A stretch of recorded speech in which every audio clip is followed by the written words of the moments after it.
परम आदरणीय इस सभा की अध्यक्षता कर रहे प्रशांत किशोर जी।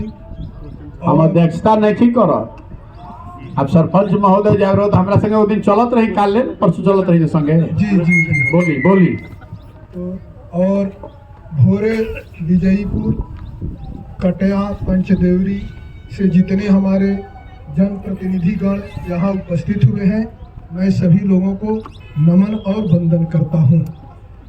इसके साथ साथ मैं प्रशांत किशोर जी का जो बात सुना हूँ, सवाल सुना हूँ, उसके मैं सवाल रखता हूँ कि देखिए, बिहार में जब से युवा पीढ़ी हुआ तो लालू और नीतीश की सरकार रही। कुछ लोग लालू जी के साथ रहे, कुछ लोग नीतीश जी के साथ रहे। इसका कोई ऑप्शन जनता के पास था नहीं। लालू जी से जो नाराज हुआ नीतीश जी के पास गया, नीतीश जी से जो नाराज हुआ लालू जी के पास गया। तो जनता के पास कोई ऑप्शन दिखा नहीं, इसलिए जनता इसी खाल मेल में पिराती रही और आगे कोई प्रोग्राम जनता ने नहीं बनाया। आज आपके आने से, इतना लोग आपके आने से इकट्ठा यहाँ हुए हैं, इससे हमको लगता है कि लोगों में यह जोश जगा है, लोगों में यह उम्मीद जगा है कि आपसे, आपके आने से इस बिहार में एक नया उम्मीद जग रहा है और कोई ऑप्शन के तरह आप दिख रहे हैं। तो आपका सहयोग यह जनता करने के लिए तैयार है। आप जो भी निर्णय लेंगे हम लोगों का वह निर्णय होगा और हम लोग आपके साथ हैं। रह गई बात विकास की, तो विकास के नाम पर तो यही विकास हुआ है कि चाहे कोई भी जनप्रतिनिधि हो, हम भी जनप्रतिनिधि रह चुके हैं, आज नहीं है। हम 15 साल वार्ड मेंबर रहे हैं डूमर पंचायत का। लेकिन कोई भी जनप्रतिनिधि हो, मैं दावे के साथ कहता हूं कि किसी भी सरकारी कर्मचारी के पास अगर जाके अपनी बात दम से रखता है और जनता के काम को चैलेंज के साथ बोलता है कि इसके काम को करना है, आप क्यों नहीं करते हैं, आप काहे नहीं करेंगे, ऐसा नहीं होता है सर। यहाँ ऐसा होता है कि अगर जनता बोलती है कि आप हमारे प्रतिनिधि हैं, आप जो है इस काम को कर दीजिए, करवा दीजिए, तो जनप्रतिनिधि बोलता है कुछ लागी भाई, ये ना कुछ लागी, वो बिना ले कुछ करी ना, यही से तरह का दौरावत था। तो ये काम करो, कुछ दो, चलो तनी करवा। सबके बारे में ऐसा मत बोला जाए। ठीक है सर, कहने का मतलब है सर, एगो बखार में एक बखार गेहूं है, सब नहीं घूमता है, आधा घूमता है, आधा घूमता है सर, आधा तो जरूर घूमता है। तो सर मेरे कहने का मतलब है कि सवाल अगर वह करी तो ज्यादा बेहतर रही। अगर कोई सवाल बात सुझाव बता दीजिए। ठीक है सर। तो ये जो शासन सत्ता है, इस शासन सत्ता में रिश्वतखोरी जो है जड़ जमा दिया है। तो मेरा यही सवाल है कि आप जब भी स्टैंड कीजिए, इस रिश्वतखोरी को खत्म करने का कोशिश कीजिएगा, यही मेरा सवाल। देखिए, बहुत सवाल पूछा जाता है कि भैया भ्रष्टाचार बिहार में कैसे खत्म हो। तो प्रशांत किशोर या किसी व्यक्ति से किसी एक कानून बना देने से भ्रष्टाचार नहीं सुधरेगा। अगर आपने देखा, अन्ना और जन लोकपाल के नाम पर इतना बड़ा आंदोलन हुआ, सबके बुझाई कि जन लोकपाल आ जाए तो भ्रष्टाचार खत्म हो जाए। कुछ लोगों को लगा कि मोदी जी आज हैं तो भ्रष्टाचार खत्म हो जाए। वो दोनों शासन देख रहा बानी, मोदी जी प्रधानमंत्री बालन तो वो भ्रष्टाचार नहीं खत्म भाई। और जन लोकपाल के लिए जो आंदोलन किया वो आदमी मुख्यमंत्री है, वो खुदे भ्रष्टाचार में भी फंसा जेल जा रहा है। देखिए, दुनिया भर में अगर आप इसका अध्ययन कीजिएगा, जिन देशों ने भ्रष्टाचार को खत्म किया है या कम किया, उन्होंने कैसे किया है। उन्होंने 4 बातें की।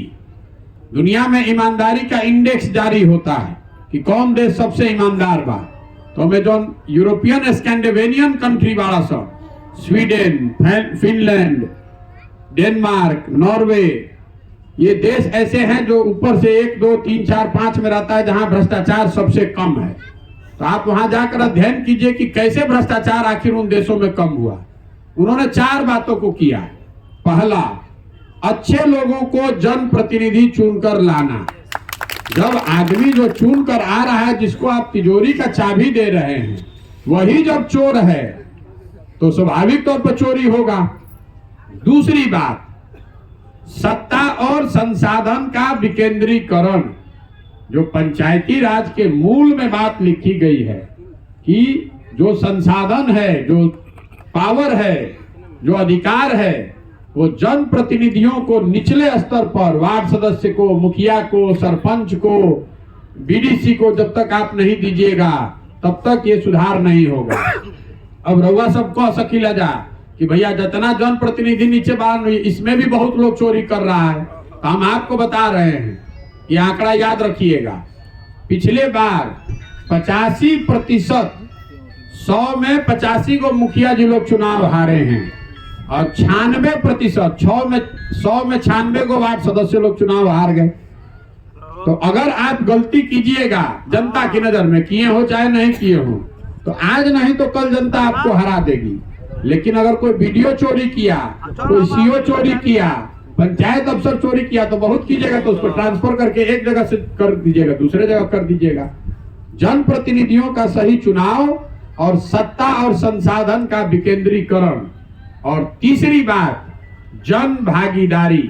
उन देशों में जाइएगा तो योजना बनने से पहले लोगों से सलाह मशवरा करके उनको पूरी जानकारी रहती है कि भैया हर योजना सरकार ला रही है, हमारा इसमें ये अधिकार है, हमको ये मिलना चाहिए, ये वाला फार्म भराई, हमारा ये योग्यता है।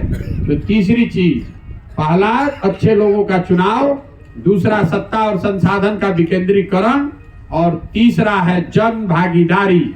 और चौथी बड़ी बात, उन देशों ने क्या किया, उन्होंने तकनीक का, टेक्नोलॉजी का बड़े पैमाने पर उपयोग किया।